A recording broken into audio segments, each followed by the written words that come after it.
Good morning, Liberty. It is Monday morning, December 3rd, 2018. We are live. We're live here broadcasting from the 10th Amendment Center here on YouTube. My name is Michael Boldin, 9:30 a.m. Pacific time here on the West Coast in downtown Los Angeles at my home office and studio. I really appreciate you joining me here today. I hope you had a wonderful weekend, and I hope you're having a good morning or a good afternoon, or a good evening, whenever you happen to be tuning in. I'm very grateful for you joining in with me today. For those of you who are not aware, we do this show both as a video live stream on YouTube. We also post it as an archive to other channels like Brighteon.com and Keyport.tv and BitChute.com. We also do a podcast audio-only version. You can just find all that stuff over at 10thamendmentcenter.com/goodmorningliberty. So if you want to try out a different platform, even if you happen to be watching on YouTube or wherever, or vice versa, check it out. That's where we put all our show notes, and you can go through all the archives. The podcast only started a few weeks ago, the audio version of that, so you can find those in iTunes and on Google. So over to the live chat here on YouTube, which I love doing. Hello to Ward Lawrence, Justin Bayola, Robert Sanderson, and my good buddy Alan Mosley with the gold standard slick haircut. Yes, I celebrated my birthday. It was 46 on Saturday, so I figured I should at least look nice for when I had my dinner date with my good friend and then my partner Sarah. So thank you all for being here, and I really appreciate you joining in. Let's get into the juicy stuff today. I want to talk about strategy. And strategy, we can read Rothbard books till we're blue in the face. We can post about them on social media. We can read quotes from Thomas Jefferson. We can post about them on social media all day. But talking about it is important, but it is not the only thing. Just understanding how things should be and how things are philosophically set up to be, or how we want them to be, is not enough. We actually have to find out ways to make things happen. I posted on my Twitter, which is at Michael Boldin, the other day, something that I thought was kind of fun. I read some local news every now and then, which is weird, but here in LA, you find some really interesting stuff. And the LA City Council had, just in the last week or so, voted to legalize hot dog carts.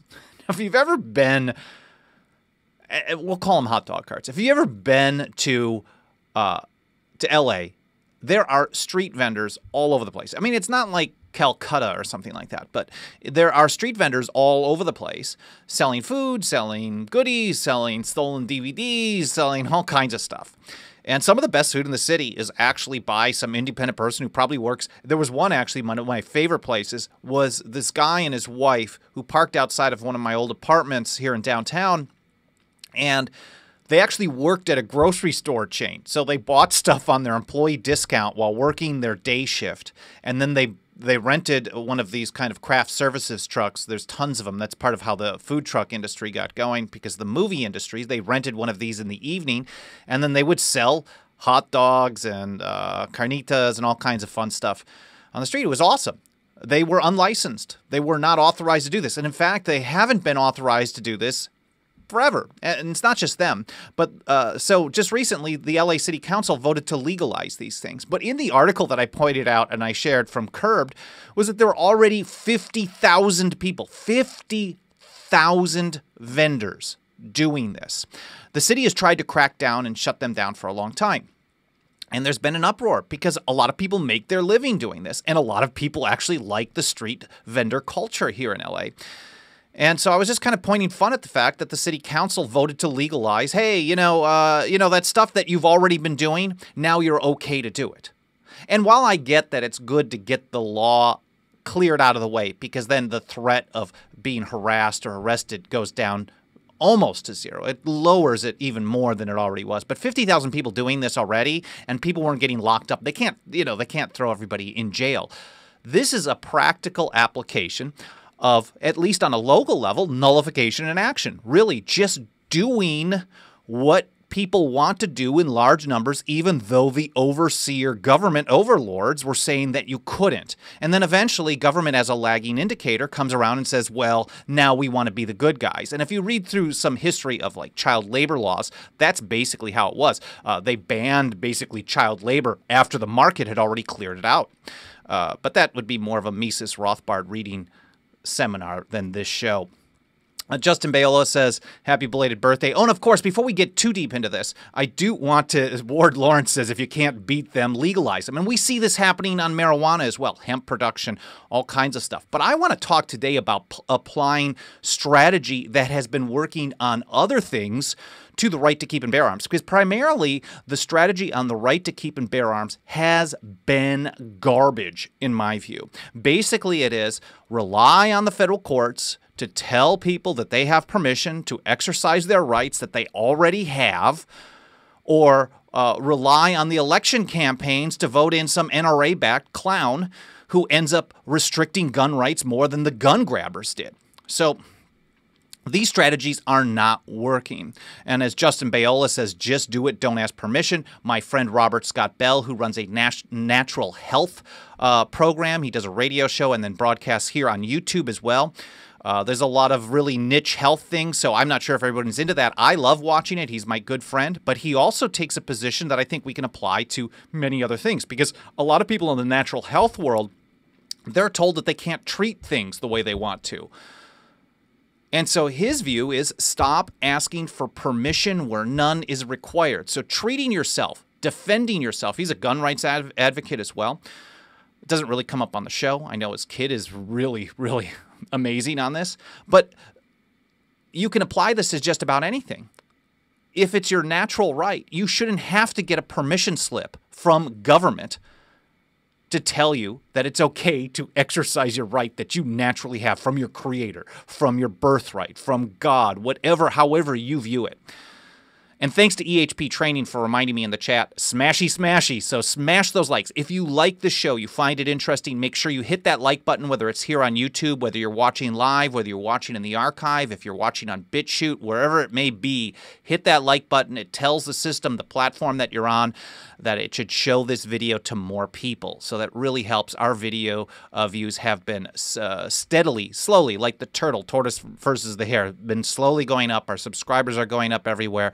And what I find most interesting is that even some of the more recent videos that are still like on YouTube, 2, 3, 4, some of them are getting 400 to 500 views.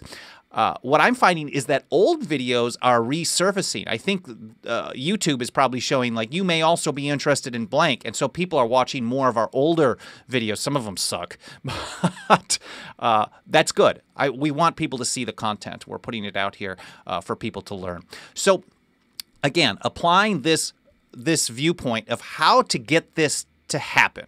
And I think one of the best approaches is to actually look at what is most effective. And what's interesting is a lot of people, depending on what side of the political spectrum, they want to ignore what the other side may be doing effectively. So the left would never want to do something that the right does if the right is effective at it. And the right oftentimes never wants to do what the left does if it's effective, because they see it as a tool of the opposition. So when Obama was in office, we would get attacked by mainstream progressive organizations and publications. Southern Poverty Law Center has a featured page on me for six and a half years now as a leader of the radical right, dangerous ideologue that supports nullification. ThinkProgress.org, which is a George Soros-funded tunes of tens of millions of dollars, basically an establishment Democratic Party mouthpiece. And I don't like established mouthpieces for Democrats or Republicans. These guys are terrible. I mean, they even had to go to the point of saying, when we were really at our peak in doing action to turn off resources to NSA facilities in Utah, Texas, and elsewhere. And we're still working on that. It's a little bit more behind the scenes, but we're actually being more effective. And I'll do a show to cover some follow-ups on that soon. But when we were at our peak, we were getting a lot of attention from people on the left while Obama was in office. So Ian Millhiser, who is one of the worst human beings I have ever interacted with, But he wrote an article that basically said, look, we understand that you're opposed to NSA spying. We don't like it here either at Think Progress. But this 10th Amendment Center organization has been putting things out that we know a lot of you people hear about. And I'm paraphrasing, but this is basically how they put it. So don't do it because it might work. Because those conservatives, we're getting a lot of Republicans that are introducing these bills. And we don't want to follow what the Republicans do because they might get the idea to turn off resources to other federal programs. We don't want it to happen because it might work. So this is a great example of how people in the establishment left, and we got this a lot, wouldn't want to do something because people in the right were trying to make it happen while a Democrat president was in office. Now we see the opposite. And I think a lot of people on the right, and I realize that a lot of gun rights supporters are not in favor of immigration sanctuary cities, but to ignore how they're playing out and what they're actually doing, I think is to all of our detriment for liberty. I don't think anyone complains about immigration sanctuary cities because they're just hot air. They're just talking. I think a lot of people don't like them because they want to see federal immigration laws enforced fully. And immigration sanctuary cities undermine the federal government's ability to do that. We all know that. I think that is a given. Everyone recognizes that these immigration sanctuary laws, whether on the city level or on a state level, there are a couple of states that have this, have been, and for those who are opposed to them, you may not like the phrase very effective, but they are incredibly effective. So I've spent a lot of time over the last few years actually studying these because I want to learn from them. A friend of mine who was studying for the bar a few years ago, we were talking about how I often read these law review white papers. Really boring stuff. I'm not a lawyer. I still have blood running through my veins.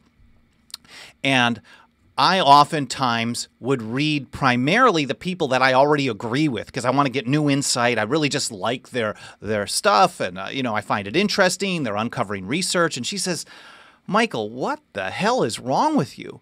If you have limited time to read, and you're doing it to advance a cause, why aren't you spending most of your time reading your opposition?" Because when you understand your opposition, who's probably very good at what they do, you learn their tactics. The more you understand their tactics, the more that you can either apply them to your own goals or figure out ways to undermine them. And I don't even know, we've never really talked our own political viewpoints, my friend Colleen and I. So I don't even know if we line up as far as our goals. But she's an attorney now. She's really good at what she does. She's very aggressive. And that made a lot of sense to me. Why would you ignore your opposition or ignore people who are doing things that are working for what they want? You might as well learn from them. So I've spent a lot of time looking at these sanctuary laws for immigration, and we've spent time trying to promote gun rights sanctuary laws, either on a county level or on a state level. And unfortunately, and we're going to get into this, I want to compare what has been passed on the immigration level, which is clearly undermining federal immigration enforcement, and what has been introduced or passed on the gun rights level, and we can see where they've failed to follow the same strategy. So let me just quick burn through here a couple of things. First of all, I want to share with you the first immigration sanctuary state law from Oregon. This is really interesting stuff. And I think if basically all you have to do is really change a few words around and it becomes an a gun rights sanctuary state law. No one's telling us that Oregon is doing a great job enforcing federal immigration, so why should they do, or should another state do a great job enforcing federal gun control? So let's take a look at this law here in Oregon. It was the first one in the country. It was passed in 1987. And this is basically what it says. And if you're watching on YouTube, I've got it highlighted here in yellow. Section 181A.820. Enforcement of federal immigration laws. Quote, no law enforcement agency of the state of Oregon or any political subdivision of the state shall use any agency monies, equipment, or personnel for the purpose of detecting or apprehending persons whose only violation of law is that they are persons of foreign citizenship present in the United States in violation of federal immigration laws. Now, I know some friends of ours will say that they're not even authorized to do this, and I'm actually setting aside that debate. just for the sake of argument here. Let's say they can't do it. The fact of the matter is they have been for decades, and I think there is a very strong case that what Oregon has done has significantly impacted the federal government's ability to enforce immigration law in the state of Oregon. Why? Because the federal government relies heavily on every single state and local communities to enforce any federal program. Almost every single one. Back in 2013 in the so-called government shutdown, the last round of this that we had, I wish it was a real shutdown. It wasn't, though. But during that time, the National Governors Association put out a press release. They were very concerned that they were losing their federal partners. And they said specifically, the states are partners with the federal government on, quote, most federal programs. Well, guess what? Partnerships don't work too well when half the team quits. And we recognize that when a state decides to back out and not enforce a federal program, whatever it may be, the feds have lost at least half the team in most situations. At least, if not way more. We know that the ATF has about between 5,000 and 6,000 employees for the entire country. A third of them are in administration. So somewhere between 3,500 and 4,500 people work in enforcement. This is not nearly enough to cover the whole country for enforcement. So what Oregon has done on immigration is say, we're just not going to enforce it. Dear federal government, you do it. Now, maybe they've taken stronger steps. I haven't seen that. But this was passed in 1987. And then, of course, the most notorious local one is San Francisco. This was in 1989, just 2 years later. San Francisco passed, quote, the City and County of Refuge Ordinance, also known as the Sanctuary Ordinance. I'm reading from the San Francisco City Government website at sfgov.org. The Sanctuary Ordinance generally prohibits city employees from using city funds or resources to assist immigration and custom enforcement in the enforcement of federal immigration law, unless it's required by federal or state law. So they have these laws on the books that says, look, we're just not going to put any manpower or resources into the enforcement of these federal programs. And we know, and for those of you who follow our work here at the 10th Amendment Center, this kind of strategy, whether it can be applied to this or not, was what James Madison said would make most federal programs impossible to enforce. He said it would create a scenario, if enough states did something like this on anything, that would create a scenario the federal government would hardly be willing to encounter. Hardly be willing to encounter was James Madison's terms, simply refusing to cooperate with officers of the Union in his term. So we know San Francisco has significantly impacted the federal government's ability to enforce immigration. So I have the link here as well. It's in the show note, or it's going to be in the show notes. I didn't pull all this up for the YouTube, but I will add this. But there's a PDF you can click through, and you can see the PDF of San Francisco's actual ordinance that they passed. However many years ago, over 20 years ago. You can see all the text here. And it basically just says, we're not going to use our resources. We're not going to spend any money. We're not going to even ask about immigration. And you know what? They are an immigration sanctuary city because of this. So again, I always talk about this, and I just wanted to bring those two up as an example, because I don't think anyone can make the case that Oregon or San Francisco, or now the whole state of California, they passed a couple of years ago, the California Values Act, which is basically California's version of the Oregon state law. So California is now an immigration sanctuary state officially in Sacramento. I don't think anyone is making the case that these laws are having no effect on federal immigration enforcement. In fact, the Trump administration has tried to shut these policies down because he knows.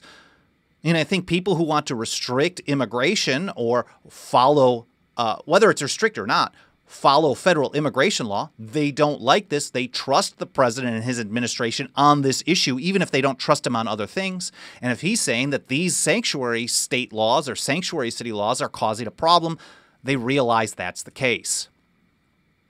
So what did Judge Andrew Napolitano say about this? I think he's a very trustworthy individual as well. Now, we have been working very hard for a number of years to apply these same tactics because everyone sees that they're working. And I think a lot of people have just missed, like, well, they put a lot of time in to try to shut those down, and it hasn't been working for decades now. And instead of focusing all that energy on that, I try to refocus people's energy into using those tactics on something that's important to you.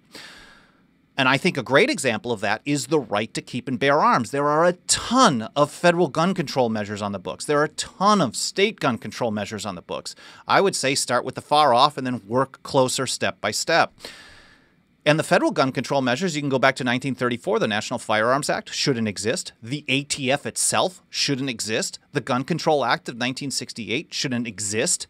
Neither should its amendments in 86 or the Undetectable Firearms Act of 88. The NICS system shouldn't exist. None of this. All of these are restrictions on the right to keep and bear arms. The new bump stock ban that we're getting shouldn't exist.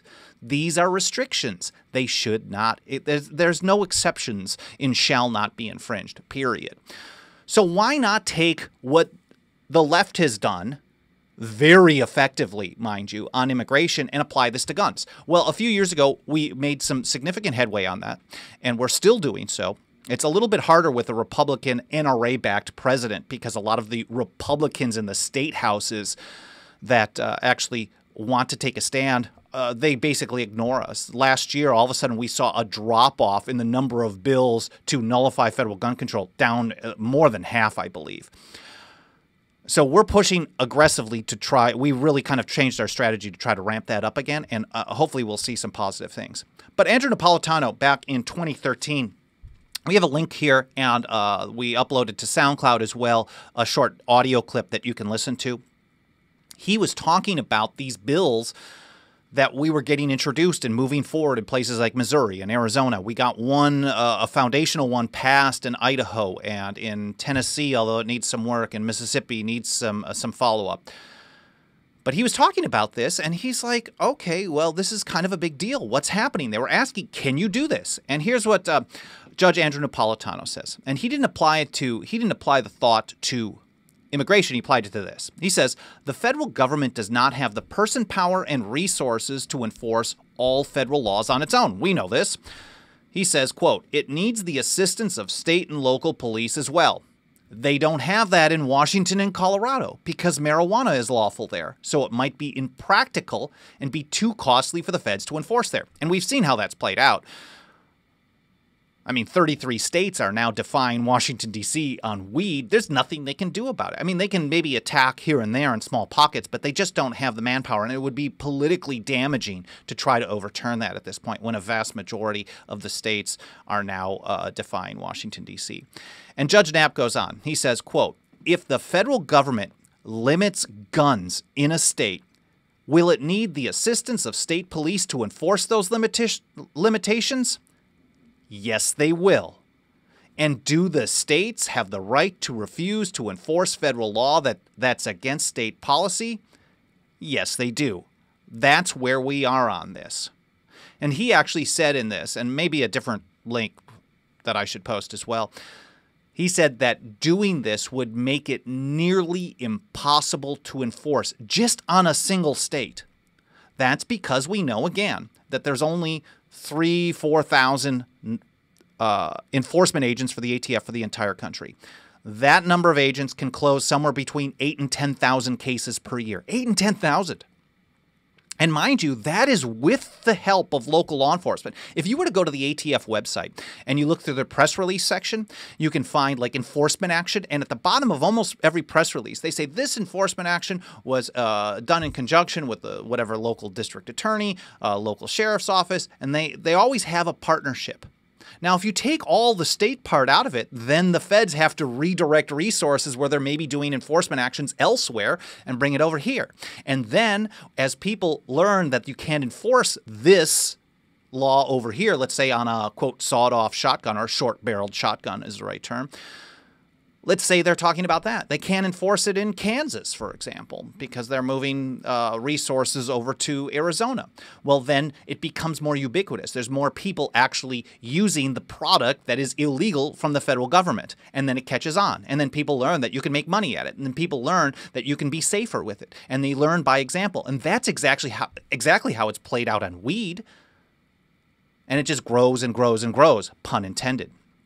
So Judge Knapp basically reiterated the same viewpoints that we're reiterating over and over and over, which are none other than James Madison's viewpoints from Federalist number 46, where he advised that individuals and states utilize a refusal to cooperate with officers of the Union. So let's look and see what's been moving on gun rights in this approach in local communities. The one that a lot of people have been talking to me about is happening in Illinois. And I've got a report here that I've pulled the link up for. It was from over the summer. 26 Illinois counties have passed gun sanctuary resolutions. Are they constitutional? Well, reading the report here, it says at least 26 of Illinois's 102 counties have passed gun sanctuary resolutions or similar measure. The term is a play on the phrase sanctuary city, which describes cities where political and law enforcement leaders limit their cooperation with federal immigration policies and vow to protect immigrant rights. So there's 26 counties that have passed these. But if you paid attention and you were watching or reading or listening to what I was talking about as far as, like, for example, the San Francisco Ordinance, the San Francisco Ordinance says no department, agency, commissioner of San Francisco or the city and county shall use any city funds or resources to assist in the enforcement of federal immigration law. It's not going to happen.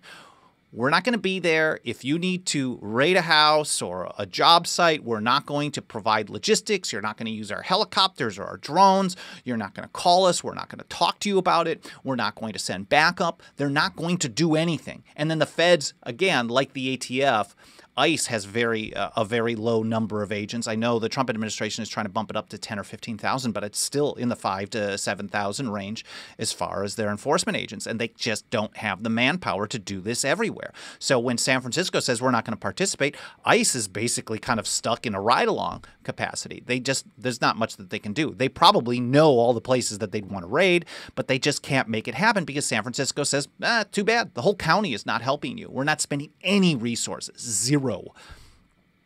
There are some situations where they do, but not many. But in Illinois, these gun sanctuary resolutions don't do the same thing, unfortunately. There's actually 3 categories, well, 2 really, of what is passed. They're calling them gun sanctuary, and I think it's marketing bullshit, to be honest with you, because I think they want to, the politicians will always want to grandstand, to look good.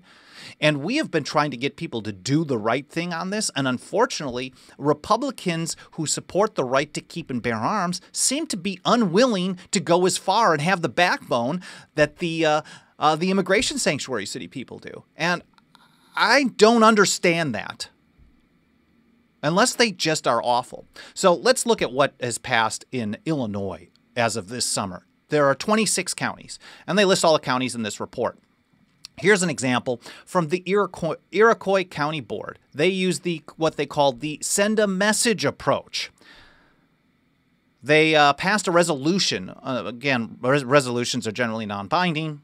Ordinances are legally binding. They passed a resolution opposing gun control bills in the Illinois General Assembly, though the county did not use the term gun sanctuary, and they listed a bunch of bills that they thought were unconstitutional.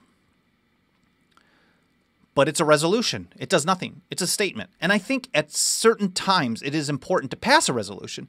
The Kentucky and Virginia resolutions of 1798 from James Madison and Thomas Jefferson, respectively, were resolutions. They were non-binding. In fact, Thomas Jefferson said, hey, this is just to establish the principle, to formalize it on paper, and then we should strategically push as far as events will render prudent. That's how Jefferson put it. So, option 1.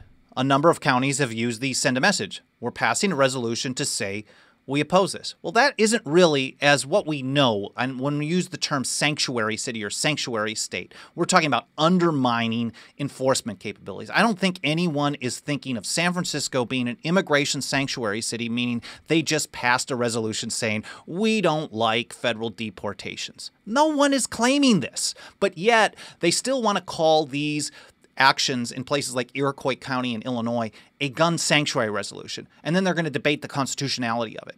They're not even doing anything. They're literally just saying, we don't like this. I think that can be positive, but you're calling it a sanctuary. A sanctuary implies, and now even on immigration, a sanctuary is probably a misnomer, but it's implying that people are going to have a place to hide. I think the term sanctuary comes from the churches. They would be a sanctuary to hide from oppression. So the send a message approach is nothing. It does nothing. It can rally people around it. It can be very positive as long as you don't give people the impression that you're creating a gun rights sanctuary. So you could say you want to create one. We oppose these things and we will take further steps. And in fact, when our organization here at 10th Amendment Center started years ago, we were very much following 10th Amendment resolutions that were basically a message to the federal government to, quote, cease and desist any activities outside the scope of the Constitution. And if they didn't, there would be a follow-up. There always has to be a statement that there's going to be a follow-up if it's just a resolution. Otherwise, people are getting the wrong impression because they're not telling people the truth. And I don't think even many of the people passing these are really telling the people the truth. They're calling them gun rights sanctuaries, and they're not. So the second version, so here it is actually in the report. Iroquois County's resolution isn't meant to stop county employees from enforcing the law. Specifically, it isn't. Rather, it is meant to send a message to lawmakers in Springfield and Chicago saying the county doesn't support their gun control laws and ordinances. They're just, we're not on board, but we're going to keep participating. We just don't want you. We want to create some public pressure. And that can be a powerful strategy, but it is not a gun rights sanctuary. The second approach is the we won't enforce your laws approach. And that's what's happening in Oregon, in San Francisco, California, many other immigration sanctuaries. But I don't think the Illinois ones are even this. So reading the report here again, in the same breath, county leaders said the gun sanctuary designation in the gun sanctuary resolution in Effingham County specifically says employees won't enforce laws that unconstitutionally restrict the Second Amendment. So they're basically making people think they're not going to enforce things, but then there's a caveat. And it says this. In the same breath, county leaders said the gun sanctuary designation in Effingham County is symbolic. The sheriff's office won't base enforcement on the resolution. The county state's attorney, Brian Kibler, told Effingham Daily News. So, at least in that county, again, it's not even giving a direct... The resolution itself does not say you have to stop enforcing. If you compare that with the immigration sanctuary law in ordinance in San Francisco that's been there for 19, almost 20 years now, it specifically says no agency is allowed to use any money or resources or personnel to help the federal government enforce federal immigration law, period. It doesn't leave it up to the sheriff. In Monroe County, Illinois, it's basically up to the, it's southeast of St. Louis. They had a similar resolution. And so then he told his department that he's not going to enforce any gun control measures. And he should do that. He should refuse to enforce. He should be doing this before a resolution or ordinance is passed in the first place. But a lot of times law enforcement is on the wrong side. They don't understand the Constitution. They're not taught it either. They went to government schools. So they need direction from the governing body of the community to tell them to stop. Now, these resolutions are symbolic. Luckily, in Monroe County, Sheriff Neil Rolfing says, okay, I'm not going to enforce these particular gun laws. He should stop enforcing all of them. But the resolution itself does not require this. It's leaving it up to the discretion of the law enforcement chief. And up in Effingham County, we see what happens. It's just symbolic. And they're not going to do anything based on this. So you compare and contrast.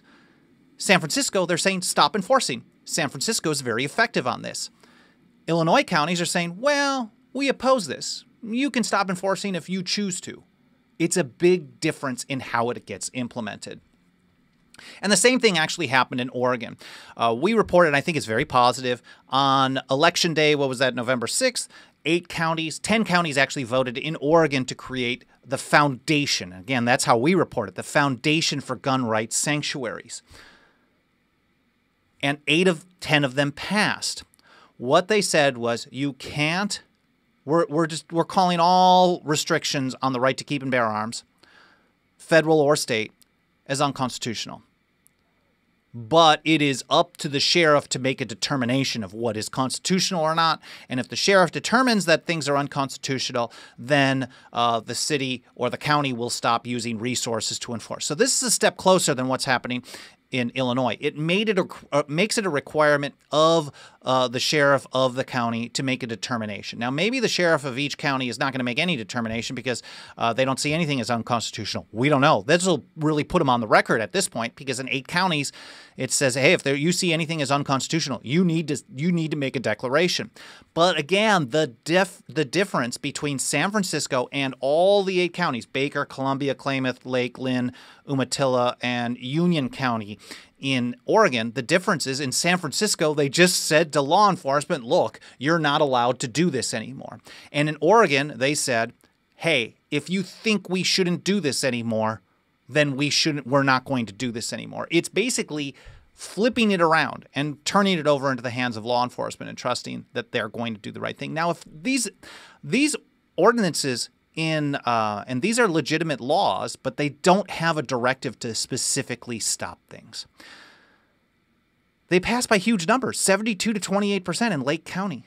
Why not just remove the part, and I actually advise this, maybe they had some legal issues with it, why not remove the part where it says it's up to the sheriff and just say, you know what, whether the sheriff is a good person or a bad person, the sheriff's department should no longer be enforcing gun control, period. We know this works. Why not just do it like that? I don't know.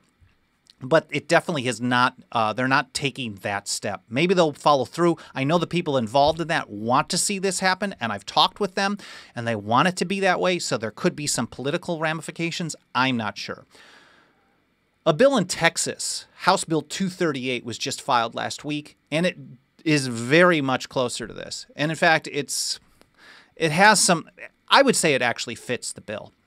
So from Matt Krause, from a Republican from Fort Worth, he filed House Bill 238. And from TJ Martinell's report on this, he says, the bill prohibits state agencies and law enforcement officers from having, quote, contract with or in any other manner provide assistance to a federal agency or official with respect to the enforcement of a federal statute, order, rule, or regulation purporting to regulate a firearm accessory, or firearm ammunition if the statute, order, rule, or regulation imposes a prohibition, restriction, or other regulation, such as capacity or size limitation, or a registration requirement that does not exist under the laws of this state. So what they're doing, and it's not all-encompassing, but it is a very good step forward. They're basically saying, if Texas does not have this same gun restriction, no law enforcement agency is allowed to use any resources or any personnel, period. Any state agent can't use any resources to help the federal government enforce it.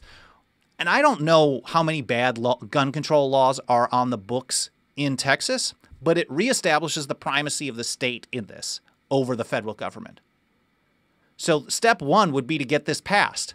And then whatever's on the books in D.C. that isn't on the books in Texas is automatically no more enforcement by the state of Texas. The entire state stops, and that means the feds really don't have the manpower to pull it off. And can you imagine some ATF agents trying to roll in on some grandma in Houston or something like that? It's not going to happen. This is a PR nightmare for them. And so then the next step in Texas, should House Bill 238 pass, would simply be to start attacking any state gun control laws. Because as soon as you delete or repeal a state gun control measure, then everything's clear. The strategy is clear. As soon as you repeal the state gun control measure, if there's a coinciding one, let's say on short-barreled shotguns or undetectable firearms, whatever it may be, as soon as you repeal that on a state level, then it's an automatic trigger, pun intended, to stop enforcing that on the federal level as well. So this is a very good approach, and my understanding, at least as I was watching this particular bill introduced in the last few sessions in Texas, When Obama was in office, it went far and then got stalled. The governor, Perry, did not like it for some reason.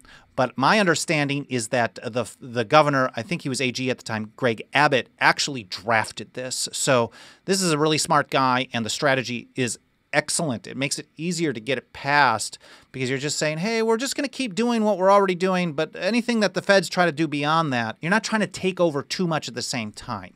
Now, I would like to see, it would be awesome if Texas said no more gun control, period. And maybe someone should file a concurrent bill. Maybe Jonathan Stickland, who's doing the constitutional carry, maybe he'll do something like that.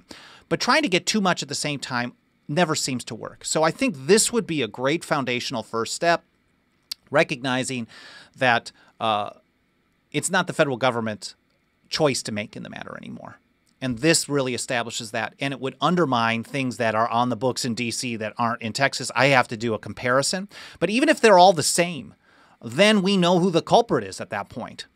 Because the feds aren't going to be able to enforce anything. And we know the problem then is on the state and the local level. And those are much easier to address than the federal level. So that's very positive. And then one other one that I want to point out is a few years ago, we worked and coordinated a little bit. I was surprised to see it actually happen. There was a former mayor, Kenny Chartier, in Herndon, Kansas, passed Ordinance 510. And it says this. And this is very clear-cut. It's only a population of 100 or 200, but I think it's an example that should be replicated. Ordinance 510 says, no agency of the city of Herndon, Kansas, or city person in the employ of the city of Herndon, Kansas, shall enforce, provide material support for, or participate in any way in the enforcement of any act, law, treaty, order, rule, or regulation of the government of the United States regarding personal firearms, firearm accessories, or ammunition within the boundary of the city of Herndon, Kansas. Period. It doesn't say if the chief law enforcement or person decides or if a court says it's unconstitutional. Just, we're not going to enforce this anymore. And that's really the approach that needs to happen. Texas, the House Bill 238 is a very good step in this direction. And then it just creates a kind of a strategic pressure to remove the state-level gun control laws, which I'd like to see as well. And that's very positive. I hope to see this spread. So I hope you found this interesting. I know for a lot of people, the immigration sanctuary city discussion is very difficult, but I think it's very instructive. We can learn quite a bit from it and apply it to other things. We do see some steps towards applying it. I think some, even in Illinois, where they're taking a horrible strategic approach because they're calling them gun sanctuaries, and that's not a media thing. A lot of the advocates of them are calling these gun sanctuary resolutions, but they're not. And that tells the general public that we're creating a gun sanctuary in Effingham County, but it's not one. So even though the strategy isn't great there, or it's bad, I think there's a foundation that can be built upon. And we can always keep going forward. Justin Bayola says, I'm not sure trading one state authority for another more local state authority is the best thing. It mitigates the overreach, but it relegates your power to the state. We can boil this down to the individual. Absolutely. Well, the goal is, on this, Justin, is specifically, the goal is individual liberty, always. And if you have one, if the decisions are closer to the individual, you have a greater chance of having individual liberty. It's still, all levels of government are dangerous. But every time you remove a layer of enforcement, as we've seen on weed, then the legalization of a product that government says is not allowed can expand. And what started in one state 20 years ago is now in 33. And it's going to continue expanding from there. And the same thing can be applied on the right to keep and bear arms. What people were going to learn from example is that more guns equals safer communities, not less restrictions on the right to keep and bear arms. Ubiquitous use of the right to keep and bear arms. If you take away each step, it's like an onion if we watch Shrek. So hopefully that helps a little bit. But I hope you guys all found this very interesting. It's very insightful. We're pushing very hard to use these strategies on all kinds of things. And, I want to give you a quote of the day. Of course, if you found this interesting, even if you got irritated, whatever, if you're still watching, make sure to smash that like button. It really helps us get the word out. And before we head out today, I want to share this from St. George Tucker, who was one of the first great legal minds on the Constitution in the early 1800s. And he put it this way: the right of self-defense is the first law of nature. So I really appreciate you joining me today. I hope you have a wonderful Monday. We'll be back here on Wednesday morning, 9:30 a.m. Pacific time. And of course, if you want to keep up with all the info that we're sharing, it's 10thamendmentcenter.com/goodmorningliberty. Thanks again for joining me, and I hope you have a great day.